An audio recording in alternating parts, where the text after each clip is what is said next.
Climate change is a change in global and regional climate patterns, largely attributed to the increased levels of atmospheric carbon dioxide produced by the burning of fossil fuels.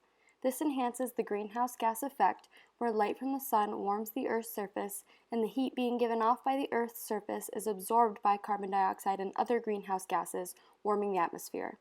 Industrial activity has increased CO2 in the atmosphere, and as a result, more heat is absorbed from the Earth's surface and atmospheric temperature starts to rise. Climate change can result in rising sea levels, warmer oceans, damaged corals, stronger storms, more droughts, and wildfires. There have been many proposals on ways to decrease climate change, from United Nations agreements to more environmentally friendly household items. On a more federal level, a carbon tax is one of the most popular ways to decrease carbon emissions and turn around global warming. A carbon tax is a fee imposed on the burning of carbon-based fuels such as coal, oil, and gas. It is used to eventually eliminate the use of fossil fuels, whose combustion is destabilizing and destroying our climate. The United States and China emit 44% of all carbon in the world as of 2015, almost 50% more than the rest of the world combined. To decrease these carbon emissions, many states in the U.S. have proposed a carbon tax. However, that is not enough to reduce climate change. The only way to be sure that a carbon-reducing program works is to implement it federally. At this time, there are 9 northeastern states that have a carbon tax of $5 per metric ton of carbon dioxide. On a federal level, after much polling, it is shown that 44% of people support a policy to reduce greenhouse gas emissions by taxing carbon-based fuels.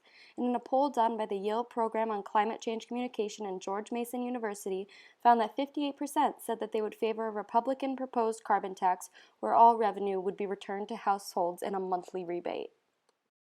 However, this may not be feasible because experts have warned that without a proper plan, carbon tax will be too weak to change global warming and the climate crisis. In certain cases with carbon tax, big companies such as ExxonMobil will be protected from other lawsuits and climate regulations. One of the main concerns of carbon tax is the overall cost. The tax would constantly be changing to keep up with growing companies and other carbon-reducing technologies.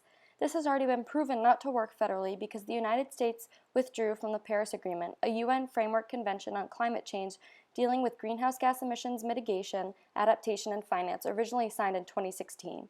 Here's what President Trump had to say after the U.S.'s withdrawal from the Paris Agreement. Today, President Trump walked into the Rose Garden to deliver the news himself. Therefore, in order to fulfill my solemn duty to protect America and its citizens, the United States will withdraw from the Paris Climate Accord. To the cheers of White House aides and others who lobbied against the agreement, he made good on that campaign promise. But in his own inner circle, the divisions ran deep. Right there in the front row, the man who lobbied for withdrawal, his chief strategist Steve Bannon. Not seen, those who opposed leaving the deal, daughter Ivanka. She was home marking the Jewish holiday. The last-minute lobbying from around the world intense. But the bottom line for President Trump, American jobs. I was elected to represent the citizens of Pittsburgh, not Paris.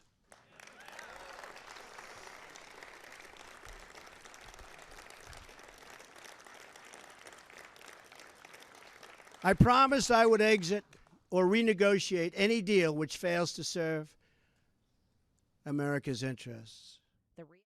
Since the government doesn't want to involve the United States in a global effort against climate change, a useful way to reduce carbon emissions is for the United States to use a cap-and-trade system. This would be a government-implemented and regulated program to limit or cap the levels of emissions for certain chemicals, in particular carbon dioxide. The cap puts a limit on harmful emissions, and the trade allows companies to buy and sell allowances that let them emit only a certain amount, and supply and demand will set the price. So if Company A emits less carbon dioxide than their allowance, Company B can buy their allowances to cover the cost of their emissions for that year. Cap-and-trade systems have been successful in the past and supported by many politicians. For example, Ronald Reagan used cap-and-trade to phase out leaded gasoline in the 1980s. George H.W. Bush supported the system, and in 2005, George W. Bush used cap-and-trade to make the largest reduction of air pollution in the decade. and in 2008, both Barack Obama and John McCain had cap-and-trade systems in their presidential campaign platforms. Overall, cap-and-trade would be far more productive to reduce carbon dioxide emissions than a carbon tax would. Over the years, increased industrial activity has put more carbon dioxide into the atmosphere than ever before, causing the global temperature to rise. Cap-and-trade is necessary, as well as the use of other green technology to save the Earth. Without this, sea levels could increase by 2 feet by the year 2050, impacting nearly 1 billion people that live on coastlines. All coral reefs will be bleached by the year 2100, leaving the ocean dead and dull, as well as ice-free summers in the Arctic for the first time ever. If something isn't done to reduce carbon emissions, the world may not be habitable for our grandchildren. How will you do your part to save the Earth as we know it?